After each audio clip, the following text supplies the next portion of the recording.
A gente já chegou tão longe, mas para explorar uma mídia, a gente precisa entender ela a fundo.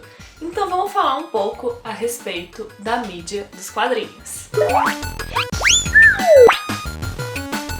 Antes de começar, um aviso rápido, na descrição desse vídeo tem um link de um formulário do Google para vocês mandarem perguntas que eu vou responder em um vídeo daqui a 2 semanas.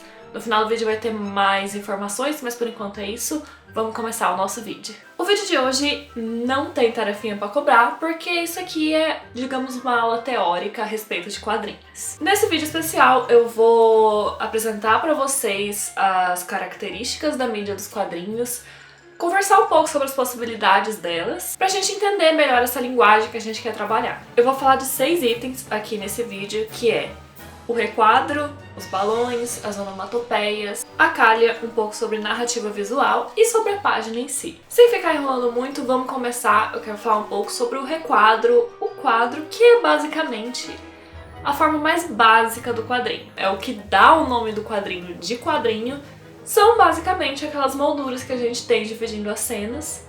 Todo mundo sabe isso, né? E geralmente esses requadros eles são mostrados em formas retangulares, colocados um do lado do outro, embaixo, organizadinhos. Mas é claro que nem sempre precisa ser assim. Se você tem dificuldade com essa coisa de criar composição de páginas diferenciadas, não tem problema nenhum, você pode ficar nos requadros retangulares sem problemas. O que é interessante você pensar se esses requadros retangulares e rígidos combinam com a história que você está contando. Um exemplo incrível é o quadrinho Maus, que pra quem não sabe é uma das maiores histórias em quadrinhos da história. O quadrinho ele é inteiro baseado em quadrinização retangular, bem pesado, bem fixo, com contornos bem grossos, o que obviamente vai dar uma impressão de rigidez, clausura, o que faz total sentido, porque Maus é uma história a respeito dos campos de concentração nazistas. Agora, se você tá contando uma história de uma garota mágica se libertando e voando e flutuando para o reino das nuvens, provavelmente não vai funcionar muito bem um tipo de quadrinização desse. Então, os requadros, eles estão aí e eles estão abertos para você explorar eles da forma que você quiser. Você pode inovar em coisas como o formato dos quadros, eles não precisam ser necessariamente retangulares. Você pode ter elementos dentro da sua página que saem para fora do quadro. Ou você pode, até mesmo como gênio Will Eisner, criar páginas que não têm requadro. Ou prestar atenção em coisas bem supérfluas, por exemplo, a grossura que você faz o quadro. Se você fizer um pouco mais grosso, vai dar aquela sensação de enclausuramento, mas se você fizer uma linha mais fina, vai ser uma coisa bem mais suave. A sua imaginação, logicamente, é o limite, você só precisa tomar cuidado para que as coisas fiquem claramente organizadas e que seu leitor consiga compreender a ordem de leitura das coisas ali. O segundo elemento que eu quero explorar é a chamada calha ou sarjeta. A calha, ela é aquele espacinho que existe entre um quadro e outro. Gente que nunca estudou a mídia, logo vem com aquela ideia, tipo, vocês estudam o espacinho que vocês deixam entre um quadro e outro, pra que isso? Então eu vou explicar a importância da calha, que é o seguinte, e eu vou, pra isso, fazer uma comparação com a animação. Quando você tá fazendo uma animação e o seu personagem vai, por exemplo, levantar da cadeira e pegar um copo, você vai desenhar o seu personagem levantando da cadeira, esticando o braço e pegando o copo. O seu personagem vai ter todos os frames mostrados em uma animação. Mas, quando você está desenhando uma história em quadrinho, provavelmente você vai resumir isso tudo em apenas 3 desenhos.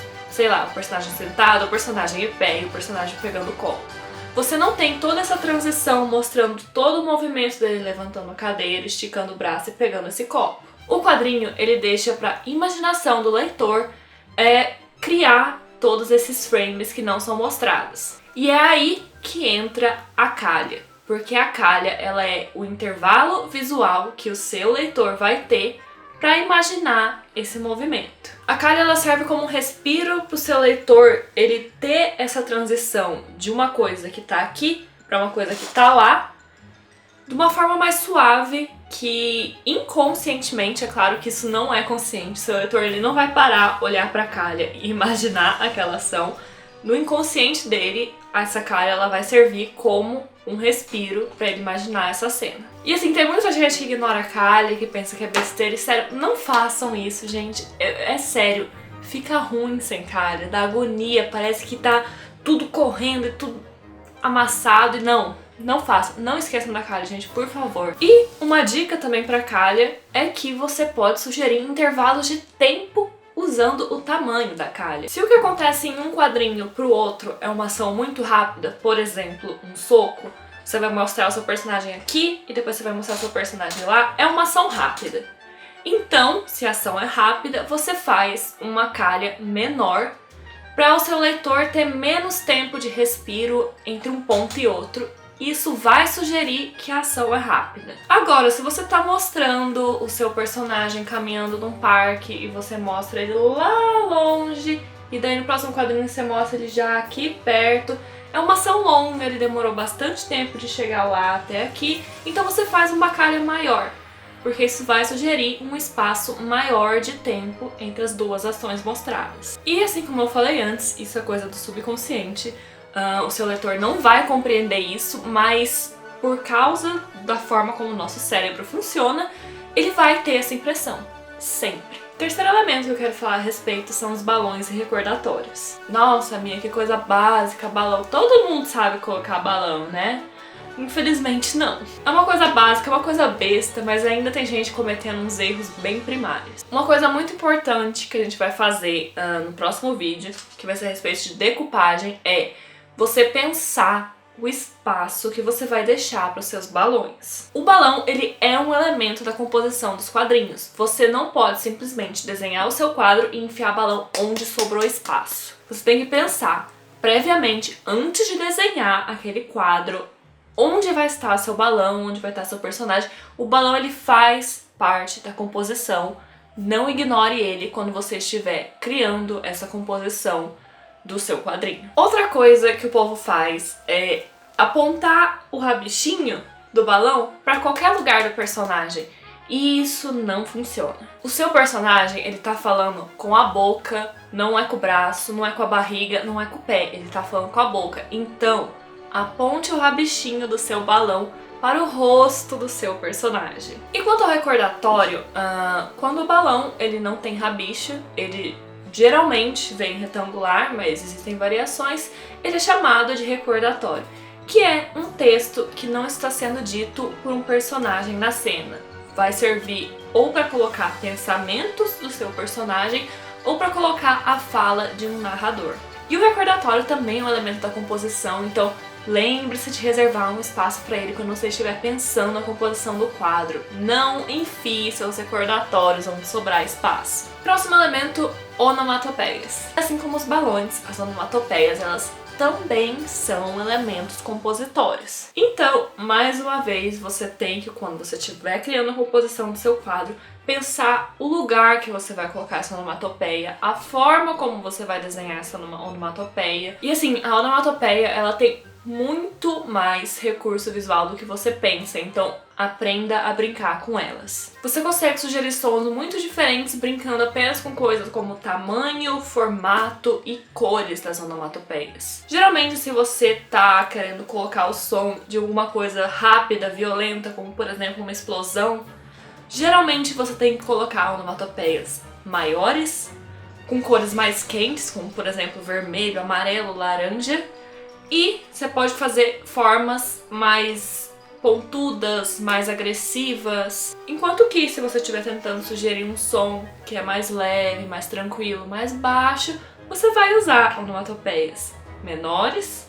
Você vai usar onomatopeias de cores mais frias, como azul, verde, e com formas mais arredondadas e mais suaves. E claro, quando você faz onomatopeia, sempre tem aquela dúvida: Mia, existe uma lista de onomatopeias? Quais são as onomatopeias corretas? E a resposta é que não existe nenhuma lista e não existe onomatopeia correta. O que acontece com frequência nos quadrinhos que a gente está acostumado a ler é que a gente usa palavras da língua inglesa dentro dos nossos quadrinhos, porque historicamente a gente é alimentado por quadrinhos americanos, ingleses. Então a gente acostumou e já tá no nosso subconsciente coisas como splash ser algo que caindo numa água, por exemplo, sendo que algo caindo numa água não faz um barulho nem um pouco semelhante com a palavra splash. Splash é apenas o verbo da língua inglesa para algo caindo dentro d'água. Da mesma forma que a palavra click significa clicar e não tem nada a ver com o barulho que a gente faz quando a gente clica alguma coisa. E se você não quiser ser fiel a essas coisas trazidas a nós pelo mercado americano, sinta-se à vontade para criar onomatopeias, não tem problema. Na verdade, seu leitor ele nem vai parar para prestar tanta atenção assim. O outro ponto que eu quero tratar é a respeito de narrativa visual, que é basicamente a forma como você organiza as suas páginas. A coisa que mais se discute a respeito é aquele lance do quadrinho oriental e o quadrinho ocidental, que no caso os quadrinhos orientais eles são lidos de trás pra frente. E uma coisa que eu vejo muito é o povo quadrinistas brasileiros falando, vou desenhar um mangá. E obviamente ele pega e ele constrói a história dele pra ser encadernada e lida de trás pra frente. Na real não tem nada errado com isso, mas eu vou dar minha opinião pessoal, que eu acho isso uma grande besteira. Você não é japonês, você não está editando para o mercado japonês, então assim, pra quê, mano? Só pra dificultar as coisas pros seus leitores? A maioria dos quadrinistas brasileiros profissionais que trabalham com mangá, eles escrevem histórias para ser lidas de frente para trás, como qualquer quadrinho ocidental. Escrever de trás para frente, pra mim, é muita forçação de barra e querer ser muito diferentona. Sim, se você quer fazer, faz, mas minha opinião pessoal e que eu sei da maioria dos quadrinistas é que é desnecessário. Agora, uma coisa que eu não acho desnecessário, eu acho até interessante você trabalhar, porém, com a consciência de que isso é muito difícil, é criar narrativas visuais fora da lógica óbvia de lá pra cá, desce, que é a formatação básica de uma narrativa visual de quadrinho. Um dos exemplos mais legais que eu já vi disso foi em um dos primeiros volumes da Miss Marvel, da Kamala Khan, que ela entra dentro de um esgoto com o Wolverine pra procurar o vilão dela. E daí, tipo, eles estão andando, eles querem sair do esgoto, aí eles entram num túnelzinho, assim. Aí você vira a página, é uma página dupla. E, tipo, não tem quadrinho nenhum na página. É, tipo, é só os caminhos, assim, do esgoto. E eles vêm e voltam e não sei o quê. E se você vai seguindo o caminho do esgoto, você vai conseguindo ler a história. Eu acho aquilo sensacional. E, obviamente, foge da narrativa tradicional, que é com os quadrinhos organizados, da forma como a gente lê. E, assim, funcionou muito bem. Se você quer pensar uma forma não convencional de mostrar a narrativa dentro da sua página, muito bacana, mas cuidado, porque isso é algo muito difícil. Porque se você vai fazer isso, você tem que deixar claro pro seu leitor qual é a ordem correta da leitura, senão ele não vai conseguir ler nada e aquilo vai ser uma bela bosta. Se você não consegue pensar numa forma de deixar claro qual é a ordem correta da sua narrativa, fica no convencional. E por fim, uma coisa que não é absolutamente necessária, mas é interessante pro flow visual da sua página, é você sugerir a ordem da leitura a partir de elementos do seu desenho. Por exemplo, vamos pegar essa página aqui em branco e o meu leitor ele vai começar a ler meu quadrinho lá por aquele quadrinho grande de cima. Quando ele chegar no fim da página, ele tem que descer de volta pro quadrinho de baixo. E o seu leitor, obviamente, ele vai fazer isso naturalmente, porque a gente está acostumado a ler as coisas na nossa ordem ocidental. Mas, se eu colocar um elemento do meu desenho apontando do fim da página pro quadrinho que o seu leitor tem que ir em seguida, você vai transformar esse movimento, inconscientemente, claro, em algo muito mais fluido e agradável. Como se eu colocasse, por exemplo, um personagem com uma espada apontando pro próximo quadrinho.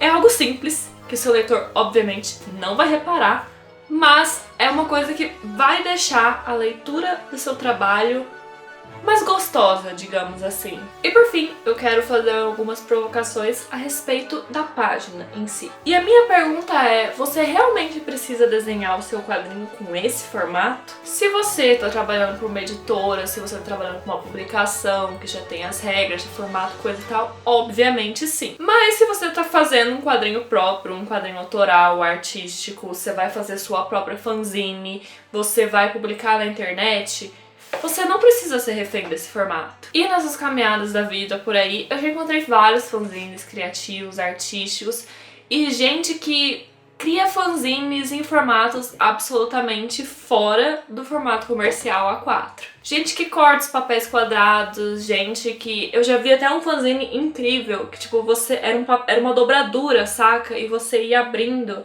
e cada abertura, tipo, revelava uma página nova.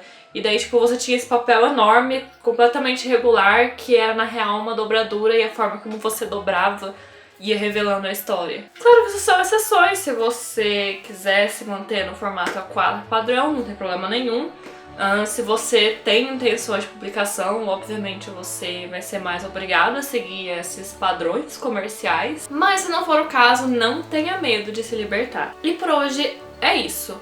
Obviamente isso aqui é um grande resumão dessa coisa toda. E se você tem interesse realmente em entender e estudar a mídia dos quadrinhos, tem muito livro por aí, tem muita coisa incrível, muito material, e se joga e vai estudar porque tem muita coisa incrível disponível por aí. Aprendendo a respeito das coisas que fazem um quadrinho, dos seus elementos básicos, você não tenha medo de se libertar do basicão, do quadro, do requadro retangular. Inove, seja criativo. E lembrando que na descrição desse vídeo tem um link para um formulário do Google para vocês irem lá e mandarem perguntas que eu vou responder em um vídeo daqui a 2 semanas. O formulário ele vai ficar aberto até o dia 13 e no dia 13 eu vou fechar e eu vou selecionar as melhores perguntas para serem respondidas num vídeo. Não deixa de enviar a sua pergunta que eu posso tirar a sua dúvida aqui no vídeo daqui a 2 semaninhas. Semana que vem a gente vai falar a respeito de personagens de anime.